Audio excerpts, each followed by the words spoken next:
Estamos en un momento decisivo, yo se lo digo de verdad, con la mano en el corazón, porque creo que estamos en un punto histórico y ha llegado la hora de hablar alto y claro. Nosotros siempre lo hemos hecho aquí. La conversación entre Putin y Donald Trump deja a las claras que las puertas contra los terroristas están cerradas, que ha llegado la hora de responder a varias preguntas que son clave y hacerlo con la verdad en la mano, aunque del otro lado, del occidental, no sé si nos podemos fiar de muchos, ¿no? ¿Cómo es posible que Trump no supiera de la forma en la que se han perpetrado esos ataques terroristas tan graves como los infligidos por el régimen terrorista de Kiev a instalaciones civiles y también localizaciones estratégicas militares rusas? ¿De verdad que él los quería, estos ataques? ¿Que los ha permitido, sí o no? De eso vamos a hablar.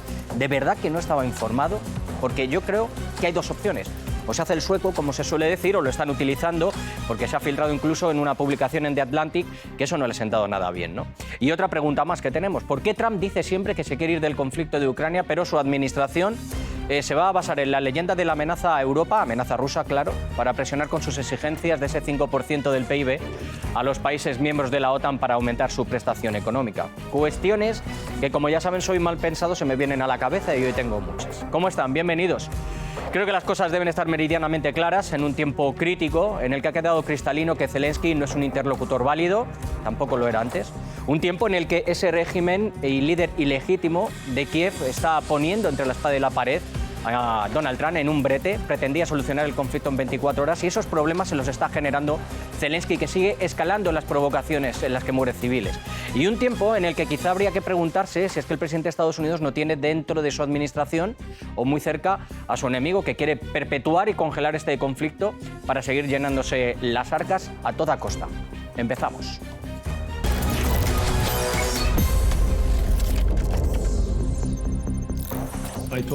Le dije al presidente que es la persona clave en el mundo, que puede realmente hacerlo ahora, ejerciendo presión sobre Rusia. Y más adelante volveremos a hablar sobre cómo podemos avanzar conjuntamente los europeos y los estadounidenses. Y creo que estamos todos involucrados. Tenemos el deber de hacer algo al respecto ahora para pararlo tras estos 3 años y medio. Esta era la misión de Merz, del que dicen los titulares de algunos medios de comunicación occidentales, que gracias a Dios no se fue con un coscorrón en la cabeza, con un jalón de orejas, con una riña por parte de Trump, pero con lo que sí que se ha ido es con las manos vacías. Porque como dijimos hace meses aquí en este programa, todos están pasando, como les dije, por el confesionario para intentar que Donald Trump, bueno, pues no se vaya y no les deje desamparados, ¿no? Que les puede espiar y perdonar sus culpas, aunque a algunos, desde aquí yo les digo personalmente, que son imperdonables, señor Merz. Porque para mí, al menos, es imperdonable la implicación y el cinismo. La hipocresía y el doble rasero de los políticos y los medios de comunicación occidentales que, como siempre, guardan ese silencio, ¿no? Desvían la atención a este tipo de actos terroristas, que está muy bien vender para tus palmeros eso de decir de que Kiev no ataca instalaciones civiles, pero Merz es un mentiroso, se podría decir así, ¿no? Que son unos santos, ¿verdad?, en el régimen de Kiev y había que ponerlos en los altares. Pero me pregunto entonces, ¿qué son esos bombardeos, los artefactos que se han usado contra los trenes? ¿Qué son los ataques a diferentes regiones rusas? Se están interceptando incluso algunos atentados a estas horas. Y voy más allá, porque esto es un sumum de la hipocresía. ¿Creen ustedes de verdad que nosotros somos tontos? Y que estamos pensando que Kiev ha podido organizar todo esto de forma en solitario, en forma particular, todos esos ataques. ¿De verdad creen que no chupamos el dedo como los niños pequeños? ¿Y que no se sabe que todo esto se realiza con la ayuda y con el beneplácito de los servicios secretos y con el apoyo tecnológico de las potencias occidentales? Porque sería llamarnos ingenuos. Estamos hablando de una connivencia, de dar permiso, de ayudar, de apoyar, de participar directamente, llámenlo como quieran, en estos ataques que son algo muy serio, como los hemos visto contra otras instalaciones militares estratégicas. Después hablaremos. Eso es una línea roja que solo nos puede indicar ese momento de escalada, de provocación que existe por parte del régimen terrorista de Ucrania. Se trata, ciertamente, de una tarea para los países implicados en el mantenimiento del equilibrio estratégico, es decir, es una tarea para las potencias nucleares en primer lugar. Por lo tanto, no me cabe duda de que en este caso los ucranianos utilizaron información de inteligencia del Reino Unido y probablemente de Francia. Y aquí la cosa estaba bastante clara, repito, y les digo cuál es mi punto de vista si me permiten que hable en estos términos. Hoy he dicho que iba a hablar muy directamente, como siempre hacemos, pero hoy más. El régimen de Kiev, avalado por estos patrocinadores, quiere y pretende varias cosas, desde mi punto de vista. En primer lugar, perpetuar este conflicto porque así este hombre, Zelensky, se agarra a su asiento. Además, intentar minar la confianza que pudiera haber entre Moscú y Washington, que han mostrado ese acercamiento inaudito después de más de 3 años, gracias a la labor de la administración demócrata que ha avalado esta crisis, esta guerra, y todo quedó demostrado con la conversación hace unos días entre Vladimir Putin y Donald Trump, que parece que ha sembrado el miedo entre el Estado profundo o muchos estados occidentales. Y un tercer punto, que es el de justificar los gastos en defensa, porque de eso se trata todo esto, porque ahora la moda es que la guerra es la nueva paz, porque invertir en defensa es el aval perfecto, la excusa perfecta para tapar las vergonzantes gestiones que han condenado a países enteros, a países europeos, que muchos no están dispuestos a pagar. Y también les repito, como ya dijimos antes aquí, que la administración de Estados Unidos sí que quiere irse de Ucrania, pero se quiere ir para salirse con la suya y quitarse un problema. Pero que una escalada del conflicto y ser el mayor proveedor de armas es lo que interesa. Porque pese a que Trump diga que quiere coger viento fresco y marcharse cuanto antes, la verdad es que Estados Unidos necesita de Europa para intentar sanear sus maltrechas arcas. Y si eso se hace con la compraventa de armas estadounidenses, pues mejor que mejor. ¡Ping! ¡Dingui! ¡Dinero! Y si para eso Europa debe seguir bramando y señalando a Moscú como una amenaza, pues el argumento ya está más que vendido, ¿no? Como se suele decir, la cuestión es seguir vendiendo ese humo, seguir vendiendo el cuento que pocos nos podemos creer ya, por lo menos desde aquí, pero que vale para garantizar las verdaderas pretensiones que son estas. Así que blanco y en botella. Francia, Alemania, los países bálticos, los países nórdicos, Polonia, Grecia, Hungría y muchos otros ya se han comprometido a dedicar el 5% a gastos en defensa. Si vemos las amenazas que enfrentamos y la situación crítica en el mundo, resulta algo de vital importancia. No necesitamos más banderas, necesitamos más formaciones de combate, no necesitamos más conferencias, necesitamos más capacidades y más poder duro. Dinero, dinero y dinero, y poder duro. La cuestión que está encima de la mesa es si los países de la Alianza Atlántica están dispuestos o no a aumentar hasta un 5% de su PIB la contribución a esas partidas presupuestarias de defensa. Si se quiere convertir a Europa en una especie de búnker en el que haya que prevenir un ataque de Putin. Claro, porque todos deben estar pensando en Roma, en Lisboa o en Ámsterdam, ¿verdad? Que Putin llega con una bandera del conquistador, cuando realmente lo que se está haciendo es usar este manido argumento una y otra vez. Este cuento como la perfecta excusa. Desde Finlandia esperamos, ya que la mitad de nuestra frontera la compartimos con Rusia, que todos los países tengan claro que Rusia será una amenaza real después de la guerra de Ucrania, que esto no termina en Ucrania. Por eso tenemos prisa. Es esencial que la alianza aproveche estos 2 años, en los que Rusia está limitada por sus posturas de fuerza en Ucrania y sus alrededores, y también que se ha visto debilitada por la guerra, para que hagamos un refuerzo histórico de nuestras Fuerzas Armadas. Claro, ¿para qué vamos a hablar de paz cuando podemos hablar de guerra, verdad? Y rearmarnos y hablar de economías de guerra. Bueno, vamos a repasar cuáles son nuestras direcciones en las redes sociales. Estamos muy activos, tenemos un feedback con ustedes en nuestra cadena, en nuestro canal de Telegram. Tenemos también la plataforma X, me pueden seguir a mí o pueden seguir también al programa. Y como siempre tienen el código QR para ver la reproducción de este programa del Zoom o del Zoom Plus, pues todo lo que quieran y las veces que quieran. ¿Que se han perdido alguno? Pues allí lo tienen. Bueno, yo me callo ya, voy a plantear todas estas preguntas que tengo y que son muchas y voy a hablar con 2 personas que están siguiendo pues, toda esta tensión, esta escalada que está sucediendo en los últimos días. Hablo con Paco Arnau, analista de medios, y con José Menéndez Manjón, escritor y miembro del Instituto Español de Geopolítica. Paco, José, muchísimas gracias por estar de nuevo conmigo en el Zoom. Es un placer, como siempre, abriros las puertas de este estudio, aunque estemos en la distancia. Yo decía, José, que vamos a llamar a las cosas un poco por su nombre y creo que en nuestro programa siempre nos hemos caracterizado por ser bastante claros.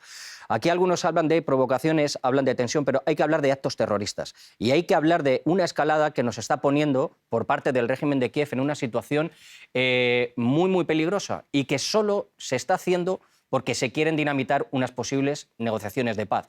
Y yo no me puedo tragar que esto se haga solo desde el régimen de Kiev, sino que no venga amparado por un respaldo de las potencias occidentales. Y se me viene Londres a la cabeza. Pues muy bienvenido, porque es posiblemente cierto. Pero vamos a ver, no es nada nuevo que Kiev utilice el terrorismo. Todos recordamos lo que pasó en el Crocus City Hall. Entonces, bueno, y el asesinato de Daria Dugina, el asesinato de Vladlen Tatarsky, en fin, no es, por desgracia, no va a ser ni la primera ni la última vez. Hemos visto cómo bombardeaban el mercado de Donetsk, hemos visto, bueno, pues cómo mataron a niños y a civiles indefensos en bombardeos de población civil. Quien sigue esto desde hace tiempo, pues no le produce ninguna... O sea, es terrible, pero no es nuevo. Ujú. Y la naturaleza terrorista del régimen de Kiev no hace falta tampoco. Ellos lo proclaman alegremente, o sea que Quizá, tampoco es quizá lo que una novedad. sí que es novedad y que a mí me ha llamado la atención ha sido esos ataques de los que algunos medios de comunicación se jactaban, por ejemplo en España, tú que eres analista de medios, Ujú. Paco, se jactaban de decir, bueno, se produce el mayor ataque dentro de la profundidad de Rusia, se consigue con drones que valen prácticamente 4 euros y fíjate el daño que hemos hecho, como si se estuviera esperando desde Occidente todas estas provocaciones para lavarse las manos, frotarse las manos en este caso y decir, ahora es la nuestra. Ucrania puede conseguir esa postura de poder, pero lo está haciendo con ataques terroristas, porque que diga el señor Merz en la Casa Blanca o en el despacho con Donald Trump que no hay ataques a civiles es llamarle, como he dicho yo antes, Merz, pero mentiroso, ¿no? Sería hacer una especie de rima fácil, Paco.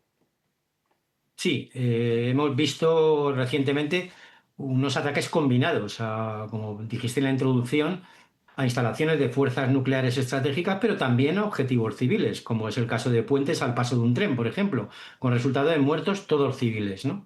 Yo llevo diciendo hace tiempo que asistimos a una especie de guerra híbrida por parte del régimen de Kiev que combina los ataques militares clásicos, digamos, llamémoslos así, con el terrorismo puro y duro, ya sean atentados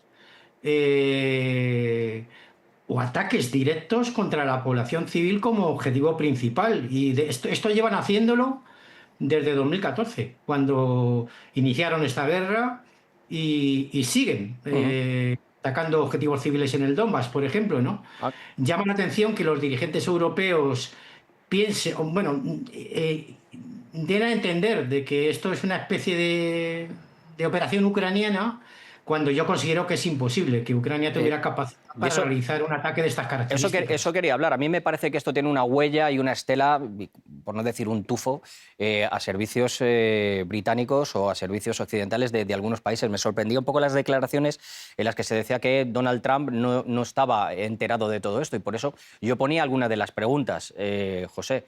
Lo primero, me parece imposible y una gran hipocresía que se intente decir que esto Kiev lo hace de manera de motu propio.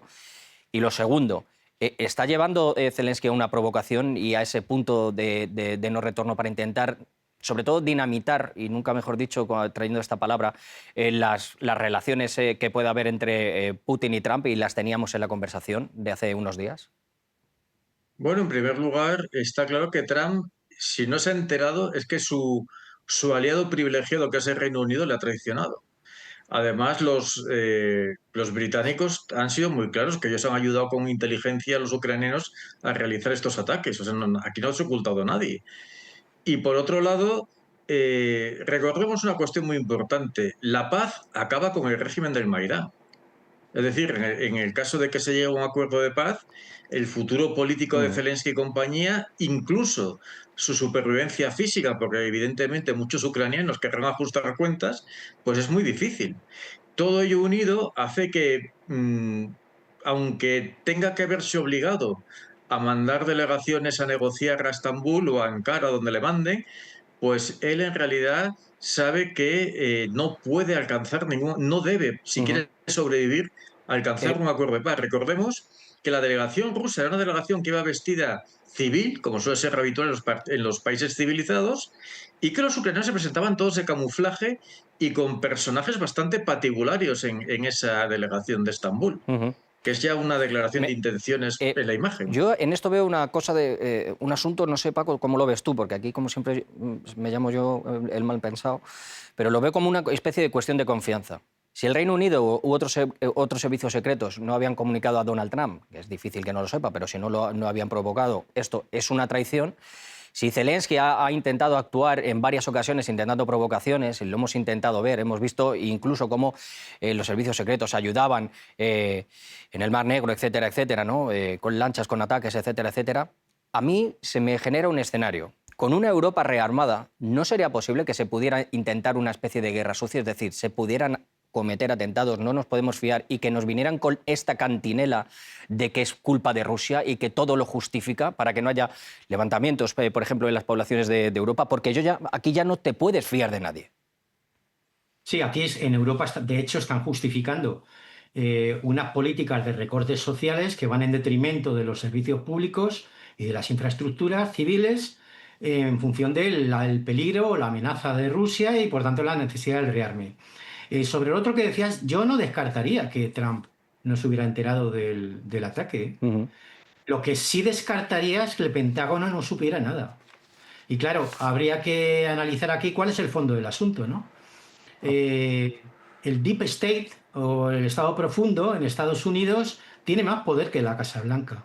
Y ese Estado profundo lo conforman desde el lobby financiero armamentístico, que era el que llevó a la administración Biden a la Casa Blanca, hasta el Pentágono. El Pentágono forma parte de ese Deep State. Y a lo largo de la historia de Estados Unidos hemos visto como agencias como el FBI o la CIA o el propio Ministerio de Defensa, el Pentágono tiene más poder que la Casa Blanca. Y no digamos ya que el poder legislativo, porque claro, se dice que Estados Unidos es una democracia, es que no lo es. Ni siquiera es una democracia en las formas, porque ese Deep State es el que realmente legisla, es el que compra y vende diputados y senadores y el que hace las leyes. Otra cosa que me llama bastante la atención es la manera en que se trata por parte de los medios de comunicación. Los políticos hacen una especie de connivencia con el silencio, o bueno, excepto el señor Merz, y hemos escuchado alguna declaración más que diciendo que nos ataca a lugares civiles, y algunos medios hacen todas estas grandilocuentes titulares que me viene uno ahora mismo a la cabeza, sobre todo esperando la respuesta que confirmó el presidente Vladimir Putin a todos estos ataques terroristas. Está siendo una respuesta, desde mi punto de vista, comedida, una respuesta a instalaciones militares en la que se está viendo titulares occidentales como venganza, represalia, es vender de nuevo el relato, ¿no? Que es la manera en la que se justifican todas estas acciones y esas declaraciones que hemos visto de algunos de los representantes de los países bálticos, justificar que vienen los rusos, que tenemos 2 años, que el gasto ya para esto del cambio climático, que se lo quede Greta si quiere, que nosotros lo que nos vamos a hacer es armarnos hasta los dientes porque es lo que nos conviene. José.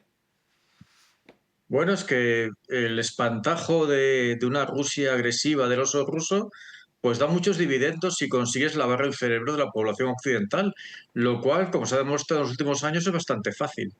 Entonces, el miedo como arma de cohesión social funciona maravillosamente bien. Y bueno, la prensa es instrumento esencial para conseguir que la gente haga lo que el poder quiere que haga, que en este caso es soltar cantidades ingentes de dinero para que, recordemos que el negocio de armamento no es solamente fabricar armas, son los créditos, las comisiones y todos esos elementos extra técnicos que son los que hacen muy rica a mucha gente. Por eso decía yo que esto de que estaba muy bien de que Donald Trump dijera que quería terminar la guerra de Ucrania en 24 horas, pero que a Estados Unidos le conviene una guerra a distancia como ha sido a lo largo de la historia. Lo hemos visto en la Segunda Guerra Mundial, donde se han llenado los bolsillos a manos llenas, donde han convertido a países en auténticas colonias, como es el caso de Alemania, y lo estamos viendo con una Europa que está entrando al aro con un discurso, en este caso, en el que nos están vendiendo una especie de palabra como de disuasión, o lo que yo he dicho antes, que es la guerra es la paz, por si puede pasar. Cuidado que... Y ese es el mensaje que se intenta vender. Brevemente, José, y le hago la misma pregunta a Paco. Bueno, aquí hemos llegado al esperpento de ver al presidente del gobierno, cuando protestaban los agricultores, decir que los pobres agricultores españoles que protestaban por el precio, yo qué sé, del aceite o de los melones, eran agentes de Putin. Bueno, con eso lo decimos ya todo. O sea, cuando se llega a esos extremos de manipulación, pero claro, estamos en vísperas de otro enorme negocio de la oligarquía europea y americana. Y para eso es necesario que la gente, pues eso, tenga miedo a una amenaza que luego nos dicen que no funciona, que los rusos no están ganando, que están perdiendo, que son unos inútiles. Entonces, si son unos inútiles, no son una amenaza. Y si son una amenaza, lo más sensato es negociar. Eso es lo que decía yo, que antes se vendía esta amenaza y que se iba a derrotar y que no, vamos, que prácticamente Rusia iba a morder el polvo también con el tema de lo de la economía, pues no estarán tan mal las cosas que se están tomando estas medidas. Y ojo, que la amenaza no existe. Y quizá cuando decías lo de los agricultores me ha venido a la cabeza todas esas ventajas que les dieron a los productos agropecuarios de Ucrania, y quizá habría que preguntar qué tal les sentó, por cierto, que se ha levantado ahora por parte de la Unión Europea, ¿no? Y si no vamos a tener, que por qué no había esas manifestaciones en la calle. Paco. Es curioso, además, cuando habéis hablado de los agricultores, ¿no? Porque una de las causas de la crisis del campo español, de la producción agrícola y ganadera, es que, como consecuencia de las sanciones a Rusia, hemos perdido un gran mercado, que era el mercado ruso. Con lo cual ahora ya no hay exportaciones a Rusia y eso ha ido en detrimento de los agricultores, ¿no? El gobierno provoca la situación y luego intenta poner la tirita y decir que el peligro es Rusia, ¿Y ¿no? de dónde sale el C5%, Paco? Es decir, ¿de dónde va a salir? Porque yo no me puedo creer que se pueda mandar tanto dinero y que las sanciones sean tan efectivas como para que se pueda rearmar. Es que no me sale, no me cabe en la cabeza, de verdad. A mí no me cabe ninguna duda de que el gobierno español, por muchas resistencias que ahora manifieste, va a acabar transigiendo con lo que les ordenen, como han hecho desde el minuto 1. Y el problema del señor Sánchez es que es un mentiroso patológico, bajo mi punto de vista. Porque, claro, una de las primeras cosas que dijo es que el aumento del gasto militar no va a suponer recortes sociales, ¿no? Entonces, contestando directamente a tu pregunta. Bueno, hablando incluso de... va a sacar... Hablando de gobiernos, decía que señalaba, hablando de un gobierno que señalaba incluso al Ministerio de Defensa, y ahora parece que es que todo está enaltecido, ¿no? Decía que al final, a mí me queda el mensaje de todo esto, aparte de las provocaciones y de la escala, de que se está intentando y que se está consiguiendo lo que se quiere realmente, que es que se cambien las tornas de las economías, que la gente calle, que no digan nada, el vender un relato, etcétera, etcétera. Es que me parece un guión tan burdo, me parece un guión tan evidente y que intentan cumplir punto por punto. Por eso decía que si nos estábamos chupando el dedo. Pero es que parece que hay mantras que quieren seguir repitiendo hasta que se conviertan en verdad. Y eso a mí me recuerda a Goebbels. Primero José, luego Paco. Bueno, hay una diferencia. Goebbels, en su propaganda, utilizaba la verdad, no mentía. Es decir, él cogía la verdad y la manipulaba. Pero él, digamos que los alemanes les daba la verdad presentada de cierta manera. Estos tipos de aquí directamente mienten. Es que ni siquiera se molestan en manipular. Goebbels era un artista de la propaganda porque manipulaba. Estos ni siquiera manipulan, estos mienten descaradamente. Y en ese aspecto son bastante más chapuceros. Pero lo hicieron hace 3 años con otra cosa, con aquel bichito, y ahora lo han hecho con la ecología y ahora lo hacen con el... Y lo hemos visto incluso, Paco, para terminar unos 30 segundos, con palabras incluso del propio Mark Rutte, ¿no? Diciendo, bueno, es que ahora esas inversiones que iban a ir para esto del cambio climático, para la migración, para problemas que tenemos, para este bienestar social, por eso decía yo que si Europa se va a convertir en un búnker o en un comprado de armas, y el estado del bienestar y todas aquellas tradiciones que nosotros tenemos como europeos se van a dilapidar enterradas en metal. 30 segundos, Paco. Sí, el asunto del cambio climático, que parece que les preocupaba tanto, ahora ha pasado a un segundo orden o se sigue utilizando como excusa, ¿no?, para el aumento del gasto militar, ¿no? Bruselas acaba de indicar a España que tiene que aumentar el IVA, un impuesto indirecto, no progresivo, muy progresista el asunto, y tasas verdes. Es decir, utilizan el cambio climático ya, las tasas verdes, para el rearme, para comprar armamento, ¿no? Esto es guerra cognitiva. Quizá el color verde de los proyectiles sea lo único que pueda tener un tinte ecológico, por si lo podemos decir así, con todo lo que hay. Muchísimas gracias, de verdad, Paco, José, por haber estado conmigo, por poner encima de la mesa estas verdades, porque estamos en unas turbulencias en las que, primero, muy peligrosa esta escalada con actos terroristas, que hay que llamarlos por su nombre, y segundo, que no nos intenten dar con queso todo lo que está sucediendo, ¿no? Porque yo creo que son provocaciones y a veces nos toman por tontos. Os mando un abrazo fortísimo, muchas gracias. Bueno, termino el programa de hoy con cosas bastante claras. Para empezar, que Kiev quiere la escalada, lo estamos viendo, que está llegando a extremos para forzar una situación en la que sus aliados tengan ese terreno fértil el verde, ¿verdad?, para justificar esas inversiones en defensa. Y lo estamos viendo con esa reunión de ministros de defensa de la OTAN, ¿no? Porque todos estaban salivando con que se perpetraran esos ataques para hablar de capacidades ucranianas para hacer daño a Rusia. Y que la cruzada ucraniana debería y debe continuar. Pero es que esos ataques han ido demasiado lejos. En primer lugar, muy lejos, porque se han tocado puntos que albergaban armas estratégicas rusas. Y eso es una línea. En segundo, porque está palpándose de nuevo este doble rasero y la hipocresía de los países occidentales. Y creo que en la Casa Blanca también piensan que Zelensky se está yendo un poco lejos. Y no creo que Trump esté muy contento, como les decía, con la situación, porque le está poniendo en un brete, porque el presidente de Estados Unidos solo mira intereses económicos y hacia China, solo mira a su país. Tener vivo el conflicto lejos de sus fronteras, bueno, puede ayudar a las corporaciones, a las empresas armamentísticas, que serán las que vendan los materiales a Europa, que pagará. Pero si estas provocaciones le ponen en una tesitura delicada, le ponen entre la espada y la pared, pues ahí es cuando ya frunce el ceño, ¿verdad?, con ese gesto que siempre tiene. Repito lo que llevo diciendo meses, aquí en el programa. Este conflicto se trata de algo existencial para Rusia, de la supervivencia, y comparar la falta de un acuerdo en negociaciones entre Kiev y Moscú con una pelea de dos chiquillos, pues yo creo que está de más. Así que vamos a ser serios, que sean serios los políticos implicados, porque mientras se siga jugando con fuego, Moscú va a responder como lo ha hecho.